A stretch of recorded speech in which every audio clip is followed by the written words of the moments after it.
Everyone, कैसे हो आप सभी लोग। Welcome to my channel topper secret. मैं हूं आपका दोस्त, आपका मेंटोर सय्यम जान। आज जो होने वाला है हमारा पार्ट 3 होने वाला है और वो क्वेश्चन प्रैक्टिस पे होने वाला है। जो भी हमने पिछले 2 लेक्चरों में थ्योरी पढ़ी है उससे रिलेटेड आज हम क्वेश्चन प्रैक्टिस करेंगे। तो ज़्यादा टाइम वेस्ट ना करते हुए लेट्स गेट स्टार्टेड। और हाँ, एक बात और, जिसने भी अब तक पिछले के 2 लेक्चर नहीं देखे हैं वो पहले वो जाकर देखें, अदरवाइज ये आपको इतना समझ नहीं आएगा और आप टॉपर बनने से भी रह जाओगे। ये रहा आपके सामने पहला क्वेश्चन क्या क्या था मैं आपको पहले समझा देता हूँ। The odometer of a car reads 2000 kilometre at the start of the trip and 2400 kilometre at the end of the trip takes 8 hours. Calculate the average speed of the car in kilometre per hour and metre per second. तो question हमें simple से ये कहना चाहता है कि ये जो कार्स होती है उनमें ओडोमीटर होता है। ओडोमीटर क्या करता है कि डिस्टेंस करता है कि जैसे आपकी कार कितना किलोमीटर चल चुकी है। तो जब ट्रिप स्टार्ट हुई थी तब जो गाड़ी ने डिस्टेंस ट्रेवल किया था वो 2000 किलोमीटर तक का था। फिर उसके बाद जब ट्रिप एंड हुई तो वो 2400 किलोमीटर, यानी कि जो उन्होंने ट्रिप करी वो ट्रिप 400 किलोमीटर की थी।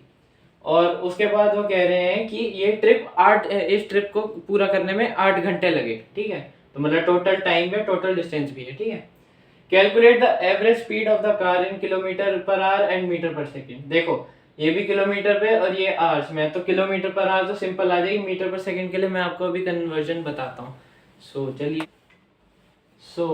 देखो, हमने जो distance at the starting of the trip देखा था वो 2000 किलोमीटर था, जो कि इनिशियल डिस्टेंस था। फिर distance at the end of the trip which is 2400 kilometre, जो कि फाइनल डिस्टेंस था। तो टोटल डिस्टेंस क्या हो गया, final minus initial. Final is 2400 kilometre, initial is 2000 kilometre. तो टोटल डिस्टेंस इज 400 किलोमीटर जो उसने उस ट्रिप के दौरान ट्रेवल किया है। और एवरेज स्पीड का अगर आपको मैं फॉर्मूला बताऊं वो होता है total distance upon total time, जो कि मैं आपको पहले बता चुका हूँ। फिर टोटल डिस्टेंस कितना है, 400 किलोमीटर। टोटल टाइम हमने पढ़ा था 8 आवर्स की ट्रिप थी उसकी, तो 400 किलोमीटर अपॉन में 8 आवर्स, तो कितना आ गया, 50 किलोमीटर पर आवर की उसकी एवरेज स्पीड आ गई। ये किलोमीटर पर आवर है, हमें चाहिए मीटर पर सेकेंड क्योंकि दोनों में मांगी थी। तो कन्वर्जन्स में आपको जरा बता दूं कि 1 किलोमीटर में 1000 मीटर होता है, 1 आवर में 3600 सेकेंड्स होते हैं। 60 मिनट्स इंटू 60 सेकेंड्स, 3600 सेकेंड। तो किलोमीटर पर आवर, किलोमीटर ऊपर है आवर्स नीचे है, किलोमीटर ऊपर है आवर्स नीचे है। तो ये बात है, अगर आप इसको इससे मल्टीप्लाई करोगे 1000 बाय 3600 तो आपको मीटर पर सेकेंड मिल जाएगा। और 1000 बाय 3600 होता है 5/18। ठीक है, तो average speed 50 kilometre per hour और 50 into 5/18 metre per second approximately हमें देता है 13.89 मीटर पर सेकेंड। तो ये हमारा पहला क्वेश्चन था। आई होप आपको समझ आया होगा। आगे हम नेक्स्ट क्वेश्चंस की तरफ बढ़ते हैं। Next question is our this. Usha swims in a 90 metre long pool. She covers 180 metre in 1 minute by swimming from one end to other and back along the same straight path. Find the average speed and average velocity of Usha. इस question को पूरा पढ़ने की need नहीं थी, हम सिर्फ इतनी लाइन से भी सब कुछ समझ जाते, बस इतने से ही समझ जाएंगे हम। उषा है, स्विमिंग करती है, एक 90 मीटर का लंबा पूल है उसमें। तो वो कह रहे हैं कि उसने 180 मीटर जो है 1 मिनट में कवर किया। वो कैसे किया, पहले गई फिर वापस उसी रास्ते से वापस आई। By swimming from one end to other end back along the same straight path, जाकर वापस आना। ठीक है, और अब उसका पूछा एवरेज स्पीड और एवरेज वेलोसिटी बता दो उषा की। आई होप आपको क्वेश्चन समझ आया। चलो अब इसका आंसर करते हैं। सेकेंड क्वेश्चन का आंसर क्या कहता है कि टोटल डिस्टेंस ट्रेवल कितना था। अगर 90 मीटर्स का पूल था तो आना और जाना 180, जो कि लिखा हुआ था 180 मीटर्स इन 1 मिनट। 1 मिनट को हम क्या 60 सेकेंड्स बोल सकते हैं। टोटल डिस्प्लेसमेंट क्या बोलोगे आप, 0। Reason, final and initial positions are same. जहां से गई थी वहीं वापस आ गई तो 0 हो गया वो displacement. Shortest distance between initial and final position. Average speed क्या होती है, total distance upon total time. Total distance is 180 metre और मीटर पर मिनट अच्छी यूनिट नहीं है, जैसे मैंने मीटर पर सेकंड कर दिया, अपॉन में 60 सेकंड्स, तो ये आ गया 3 मीटर पर सेकंड। फिर वहीं एवरेज वेलोसिटी क्या होता है, total displacement upon total time, जो कि 0 मीटर्स है। टोटल डिस्प्लेसमेंट 0 मीटर्स है, तो आ गया 0 मीटर पर सेकेंड, क्योंकि अब डिस्प्लेसमेंट 0 तो वेलोसिटी भी 0। चलो अब नेक्स्ट क्वेश्चन पे पढ़ते हैं। थर्ड क्वेश्चन अब हम देखते हैं। क्वेश्चन नंबर 3 क्या कहता है, an object travel 16 metre in 4 second and another 16 meter in 2 seconds. What is the average speed of the object? Question क्या कहता है, देखो पहले 16 मीटर उसने कवर करे हैं 4 सेकेंड्स में, और अनदर 16 मीटर्स उसने 2 सेकेंड्स में, मतलब 16 मीटर प्लस 16 मीटर 32 मीटर्स उसका टोटल डिस्टेंस है, और total time is 4 seconds plus 2 second 6 second. तो आप एवरेज स्पीड अब इसकी निकाल सकते हो। मैंने आपको 2 क्वेश्चन करा दिए, तो ये आपका होगा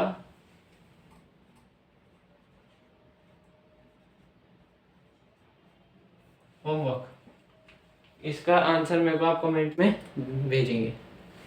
question number 4, an object has moved through a distance, उसने कुछ डिस्टेंस चला है।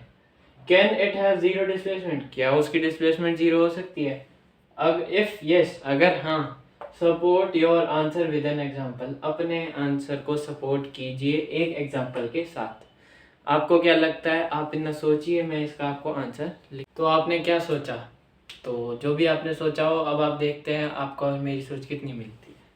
तो आंसर नंबर 4 था, yes it is possible when an object comes to its initial position again. ये बात हो सकती है कि डिस्टेंस चाहे बढ़ रहा हो लेकिन डिस्प्लेसमेंट जीरो हो सकती है जब ऑब्जेक्ट अपनी इनिशियल पोजीशन पर वापस आ जाए। उसने बोलता है ये एग्जांपल के साथ बताना है। तो जैसे कि एक एग्जांपल लिया हमने कि कार मूव कर रही है सर्कुलर ट्रैक में। सर्कुलर ट्रैक समझते हो कि कोई भी राउंड अबाउट होता है, गोल चक्कर। After 1 round its distance is 2 pi r. अब आप बोलोगे 2 पाई आर डिस्टेंस कैसे आया? अगर मैं आपको इतना तो पता ही होगा कि सर्कल होता है, सर्कल का एरिया होता है पाई आर स्क्वायर, और सरकमफ्रेंस कितनी होती है 2 पाई आर। सरकमफ्रेंस क्या होती है कि बाउंड्री वाला जो डिस्टेंस होता है, जो बाउंड्री के आसपास, और कार भी तो बाउंड्री के आसपास ही मूव करेगी ना, तो इसलिए इसका भी डिस्टेंस हो गया 2 पाई आर। लेकिन इसका डिस्प्लेसमेंट जीरो है। रीजन, यहाँ से स्टार्ट हुआ, यहाँ पर घूम गया, डिस्टेंस हो गया 2 पाई आर, लेकिन इनिशियल और फाइनल सेम होने की वजह से डिस्प्लेसमेंट हो गया जीरो। तो नेक्स्ट क्वेश्चन पे पढ़ते हैं। नेक्स्ट क्वेश्चन हमारा आता है ग्राफ पे। ग्राफ के क्वेश्चन बहुत इंपॉर्टेंट होते हैं और बच्चों से जनरली होते नहीं है और बहुत आसान होते हैं। तो इसमें बोला draw the corresponding acceleration time graph.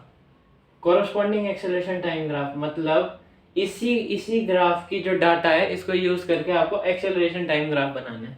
और ये ग्राफ कौन सा है? Velocity time graph. और आपको पता है कि वेलोसिटी टाइम ग्राफ का जो स्लोप होता है वो हमें एक्सेलरेशन देता है, और एरिया अंडर कर्व होता है वो हमें डिस्प्लेसमेंट देता है। तो अब हमें एक्सेलरेशन टाइम ग्राफ बनाना है, तो हमें इसका स्लोप लेके बनाना है, जो मैं आपको दिखाता हूँ। तो वेलोसिटी टाइम ग्राफ हमारा ये रहा। तो अब हमें एक्सेलरेशन क्या होता है? Slope of VT graph. Slope of VT graph कैसे आएगा? दो स्लोप आएंगे, क्योंकि ये तो स्ट्रेट लाइन, ये तो एक कांस्टेंट वाली लाइन है। स्लोप सिर्फ दो बनेंगे। पहला स्लोप जिसको मैंने a1 नाम लिया, मतलब एक्सेलरेशन पहले वाले स्लोप की, तो वो कितनी होगी 3/1। अब 3/1 कैसे हो गई? 3, देखो जी मैंने आपको बताया था y2 माइनस y वाला अपॉन x वाला। स्लोप क्या होता है? y वाला अपॉन x वाला। तो y वाला का 3 है, और x वाले का अगर मैं देखूँ तो 3 यहाँ तक है और 2 यहाँ तक है, और हमें एक ही तो मिला ना, 3 - 2 1 हो गया। सो आप ऐसे नहीं तो ऐसे ही कर सकते हैं। एक्सेलरेशन क्या होता है? Velocity upon time. वेलोसिटी में क्या है? 3 है, और टाइम कितना है? 1 सेकंड का है, तो मीटर पर सेकंड स्क्वायर, 3 मीटर पर सेकंड स्क्वायर आ गई। ऐसे ही सेकंड एक्सेलरेशन, तो ये देखो ये भी 3 तक ही है, और टाइम देखा जाए तो 8 - 6 2 आ गया। तो a2 कितना आ गया? -3/2। माइनस इसलिए क्योंकि नेगेटिव स्लोप नीचे की तरफ, रिटार्डेशन है। Retardation, negative acceleration is called retardation, जो कि आएगी -1.5 मीटर पर सेकंड स्क्वायर। ठीक है, तो अब मैं आपको इसका ग्राफ बना के दिखा। चलो ये अब हम एक्सेलरेशन टाइम ग्राफ हम बना रहे हैं। तो हमने देखा था कि a1 पे जो एक्सेलरेशन आई थी वो 3 मीटर पर सेकंड थी, और a2 जो थी -1.5 यानी रिटार्डेशन थी। तो आप कैसे बनाओगे, एक अगर आप देखोगे कि यहाँ 0 होता है, 0 के ऊपर पॉजिटिव, 0 के नीचे negative, right positive left negative, ठीक है। तो 0 से 2 तक में हमने देखा था कि स्लोप बिल्कुल भी नहीं था। 2 से 3 के बीच में 3 का हमें स्लोप मिला है। तो 2 से 3 के बीच में 3 का स्लोप जो कि उसका था वीटी का, और एक्सेलरेशन में हम सिंपल ऐसे दिखाएंगे, कांस्टेंट उसमें आ जाएगी ना, क्योंकि वेलोसिटी भी अगर हम वीटी ग्राफ में देखें तो जो स्लोप था वो कॉन्स्टेंटली बढ़ रहा था, तो जो एक्सेलरेशन वो कांस्टेंट हो जाएगी ना। अगर वेलोसिटी बढ़ रही थी कॉन्स्टेंटली तो एक्सेलरेशन भी कांस्टेंट हो जाएगी, यूनिफॉर्मली बढ़ रही थी। फिर उसके बाद हमने देखा कि 3 से 6 के बीच में वो ग्राफ वो ऐसे जाकर फिर ऐसे ही हो गया था 3 से 6 के बीच में, यानी कि उस टाइम पर वेलोसिटी कांस्टेंट हो गई थी तो एक्सेलरेशन 0 हो जाएगी, एक्सेलरेशन हो गई 0। फिर 6 से 8 के बीच में हुई रिटार्डेशन, 6 से 8 के बीच में -1.5 की हुई रिटार्डेशन। तो ये ग्राफ कुछ इसी प्रकार से बनेगा। आई होप आपको क्लियर होगा। अगर आपको कोई भी डाउट हो तो आप मेरे को बता सकते हैं। चलिए अब हम नेक्स्ट क्वेश्चन पे चलते हैं। सो क्वेश्चन नंबर 6 क्या कहता है, a bus decreases its speed from 54 kilometre per hour to 18 kilometre per hour in 5 seconds, find the acceleration of the bus. इस क्वेश्चन में एक चीज क्या चेंज है आपको, एक चीज हर क्वेश्चन में आपको यूनिट देखनी है कि किस में क्या है। जैसे ये देखो, ये आपको किलोमीटर पर आवर में दे रखा है, लेकिन जो टाइम है वो आपको सेकंड्स में दे रखा है। अगर आप इन दोनों को करोगे तो आपका आंसर कभी भी सेम नहीं आएगा, तो आपको इन दोनों में से किसी एक की यूनिट चेंज करनी पड़ेगी। या तो आप किलोमीटर पर आवर को मीटर पर सेकंड में चेंज करो, या फिर सेकंड्स को आप आवर्स में कन्वर्ट करो, वो अब आपकी चॉइस है। सो मैं अब आपको इसका आंसर करके दिखाता हूँ। नेक्स्ट क्वेश्चन का आंसर, क्वेश्चन नंबर 6 का आंसर देखते हैं क्या कहता है। इनिशियल वेलोसिटी इसकी 54 किलोमीटर पर आवर है जब बस चल रही है, फिर उसने ब्रेक्स अप्लाई करे और उसकी वेलोसिटी, फाइनल वेलोसिटी जो डिक्रीज होकर बची वो 18 किलोमीटर पर आवर थी, और ये सारा जो ब्रेक लगाने का काम हुआ है 5 सेकंड्स के अंदर अंदर हुआ है। तो एक्सेलरेशन क्या होता है, चेंज इन वेलोसिटी अपॉन में टाइम टेकन। वेलोसिटी में क्या चेंज आया और कितने टाइम में आया, तो चेंज इन वेलोसिटी कौन लिखता है, final minus initial. Final is 18 kilometre per our, initial is 54 kilometre per our, upon में टाइम। और 18 माइनस 54 यह किलोमीटर पर आवर और ये है 5 सेकेंड्स में। सो इसको माइनस करने पर आएगा -36, माइनस यानी कि रिटार्डेशन, नेगेटिव एक्सेलरेशन। सो -36 अपॉन में 5, ये ऊपर किलोमीटर पर आवर में और ये सेकंड्स में, तो किलोमीटर पर आवर को मीटर पर सेकंड में कन्वर्ट करने के लिए 5/18 से हम करते हैं मल्टीप्लाई। तो 18 2 36 और 5 से 5 कट गया, तो -2 मीटर पर सेकंड स्क्वायर। तो ये आ गई हमारी final acceleration. I hope it is clear to you. So next question is question number 7। Question क्या कहता है, a bus is moving on a long straight road with a velocity of 36 km per hour.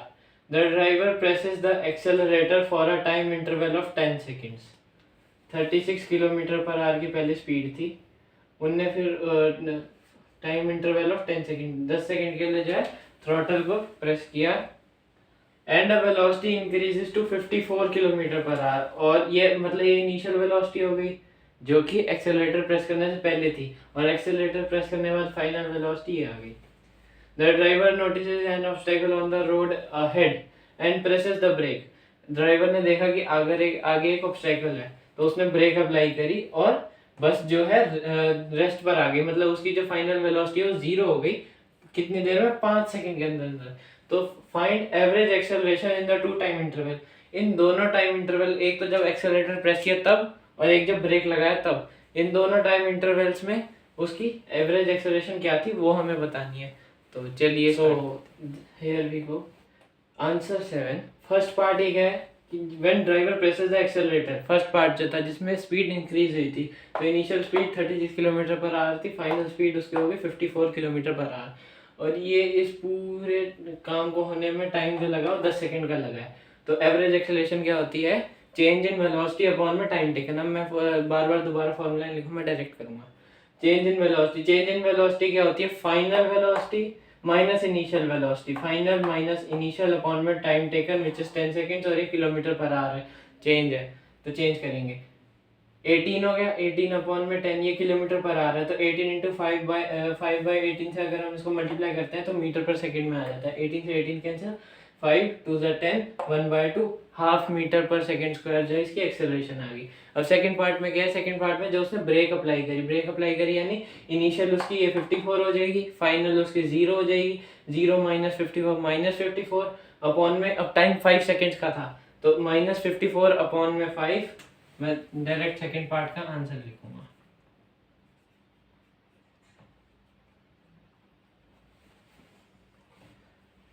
Final 0, initial 54, time जो लगा है वो 5 second, और ये है किलोमीटर पर आवर में। ठीक है, तो कितना हो गया, माइनस 54 अपॉन में 5 इंटू 5/18, 5 से 5 गया।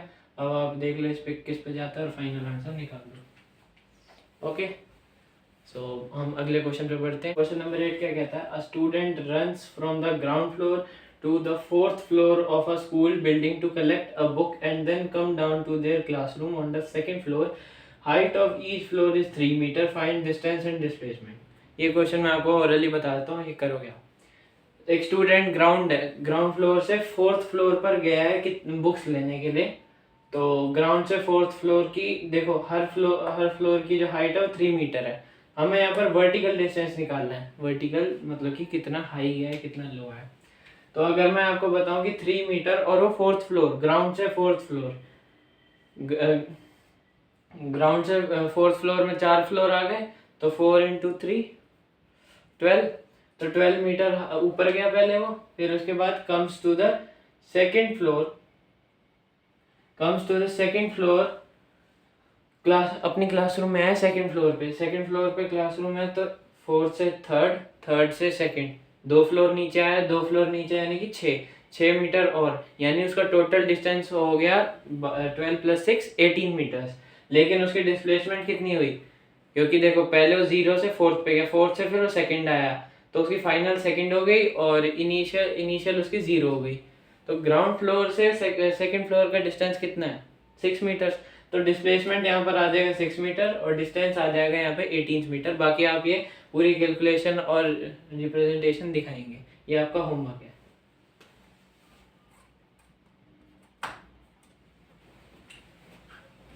Our last question number 9. Do they have same velocity? If no, then which one has greater velocity?